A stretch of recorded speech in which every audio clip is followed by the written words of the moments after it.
And salutations. This is your friendly neighborhood armchair philosopher, Fragments of Memory. Now, looking at what goes on here in the YouTube verse, if you will, there's a lot of discussion about race. Black versus white, black versus Asian or Hispanic or Arab or whatever the case might be. But the reality is, race is only one small part of the puzzle. It's a very significant part, but it is just a small part of a greater picture. Then there's this thing called socioeconomics or class. So race and class often intersect. Not only do they intersect, they intertwine, and they shake hands, and they hug, and they kiss, and everything else. So there are times where you'll have a racial issue that may get mixed up in a socioeconomic class issue, because generally speaking, many African Americans, blacks, American Negro, Moorish, Fahami Islamite, Hebrew Israelite, whatever you're going to call yourself,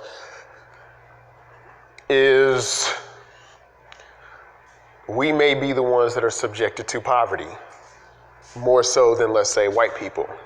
The median income is lesser to a certain extent, or whatever the case might be. But I've also met families that were white who were struggling just to pay the bills. I've known white single mothers who were relying on child support. They were relying on food stamps and certain governmental programs. Many like to conflate blackness with poverty, but the reality is poverty is across racial lines. Now, nowadays in the 21st century, I think even though there are racial issues and racism is here and it is large and in charge, it's going to be more about class than it is going to be about race. So I was thinking back when everybody was in an uproar about Serena Williams. Serena Williams is engaged to the Armenian man, and I felt the black women were too happy and the black men were too sad, because ultimately that situation was class, not race. Serena Williams is in a different economic class than most of us, as is the co-founder of Reddit. They're in a different economic stratosphere. So for people like myself, let me give you a little info about myself. I'm a brother who, I tried college, I didn't succeed in college, so basically I've had to do a lot of work, and usually most of my jobs that I've worked at have been telemarketing, or if not telemarketing, I've worked through temp agencies in a time. I've even worked and currently work in food service, and there are times where I've had to work about 2 jobs or a lot of hours just to make ends meet. That's been kind of my lot in life right now. I'm not complaining about it, I'm not angry about it. I understand this is what I got to deal with. So for brothers like me, I'm not going to meet Serena Williams. I already know that beyond a shadow of a doubt.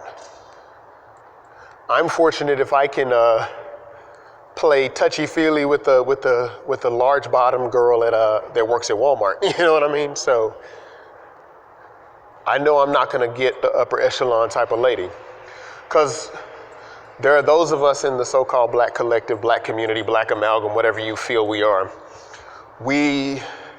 Not a lot of us are making $100,000 a year and up, or $250,000, which is $250,000, or we're making,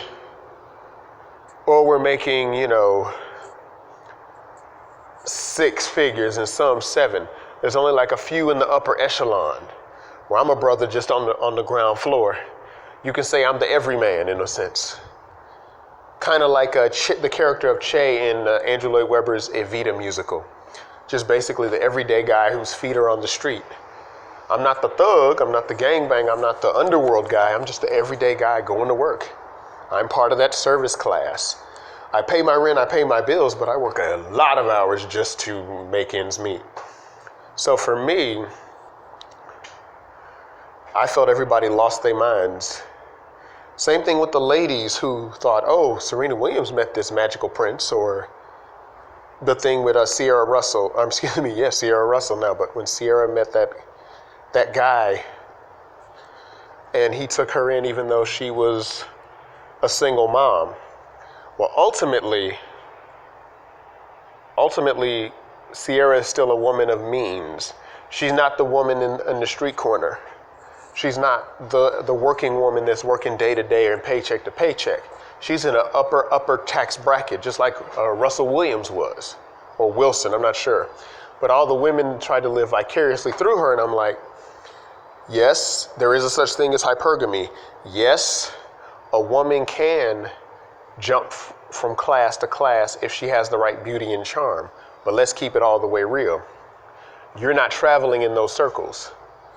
You're traveling in the everyday people, everyday working folk, whether you 9 to 5 in a corporate office or whether you a service class person like me where you got to work maybe a couple of jobs just to pay the rent and pay the bills.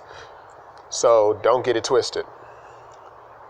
This is not the Cinderella story. And this is not to throw shade on any sister who's looking to do better for herself. This is just me saying that class is a very big thing. Because as you know, people in similar economic stratas still hook up with each other. You know, they still link up and they still try to build legacies and dynasties this way. Many families do this. In both white circles and black circles. I've heard about it. I've talked to people of means and they tell me about stuff like this. And I'm like, you know, in the past, I've heard about this. I've met black people from means and money. And I met working everyday folks. I'm not going to meet, like I already know, I'm not going to meet the woman in the higher economic stratosphere. You know? And I know at the age I'm at, I may or may not rise in the economics. Because right now I'm just a brother trying to survive. I'm the everyman. I'm not the king. I'm not even the jester. I'm not even at the king's court. I'm just a dude trying to make it from day to day. That's how I look at it. Well, but yeah, nowadays class is what'll get me. Education is what will get me. It won't be my, what's the word I'm looking for? It's not gonna be my color. Well, that's my 2 cents. Peace, and thank you for listening.